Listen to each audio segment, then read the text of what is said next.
J'avais déjà dit la dernière fois, on regarde trop aujourd'hui les jeunes pour les problèmes qu'ils causent, mais qu'ils provoquent apparemment vis-à-vis des autres, mais on ne regarde pas les jeunes, on regarde de leurs propres problèmes. Et si on résout leurs propres problèmes, on résoudra, de mon point de vue, beaucoup de problèmes de la société. Bon, ça c'était l'approche générale. Ensuite, sur Aulnay. Sur la police municipale, excusez-moi, je le dis comme ça, tranquillement, je trouve qu'on a une police municipale, elle est ridicule, c'est caricatural. Effectivement, moi j'ai l'impression, quand je les croise, j'ai déjà eu des problèmes avec eux d'ailleurs, avec une forme y compris de machisme vis-à-vis des femmes, quand ils s'imaginent comme des délinquantes routières. Ça c'était ce qui est arrivé une fois. Une approche plutôt anti-jeune également assez avérée, on a des exemples, mais en plus totalement inefficace, sans parler du tout. Inefficace, pourquoi? Parce que en quoi la police municipale a réglé les problèmes locaux? Pas du tout, et effectivement, il y a un effet de phase communicant, plus il y a, je ne sais pas très bien expliquer, mais manifestement, plus il y a de policiers municipaux, moins on a une police d'État, effectivement de proximité, citoyenne, dans la cité. Moi, et ça me fait penser aussi à l'État, effectivement, l'État régalien.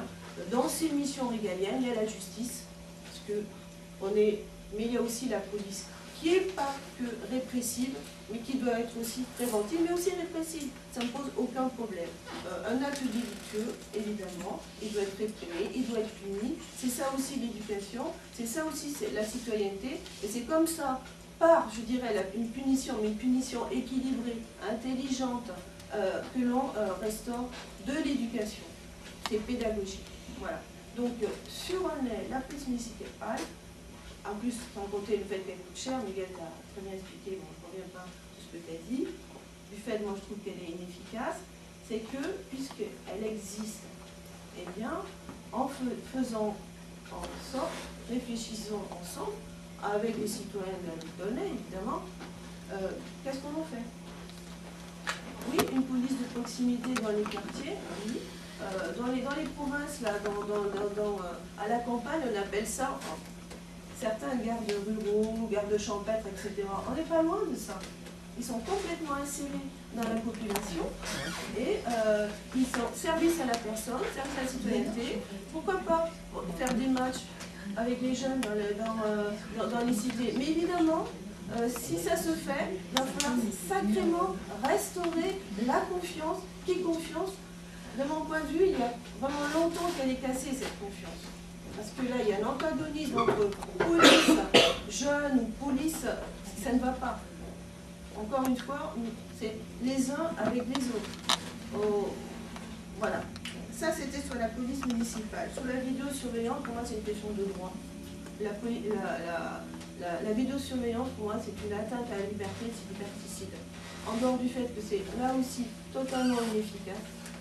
On voit bien que les exemples, puis des enquêtes en Angleterre, où, en quoi c'est dissuasif une caméra?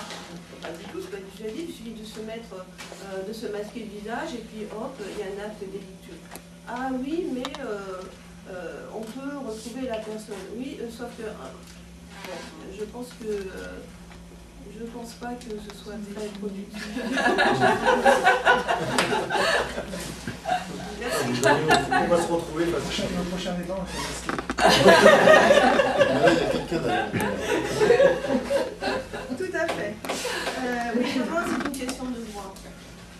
C'est intéressant aussi d'aborder, me semble-t-il, la question au travers du droit à la personne. Je ne sais pas qui a parlé de femmes et de bijoux. Donc, je suis une femme, j'ai des bijoux, j'aime ça.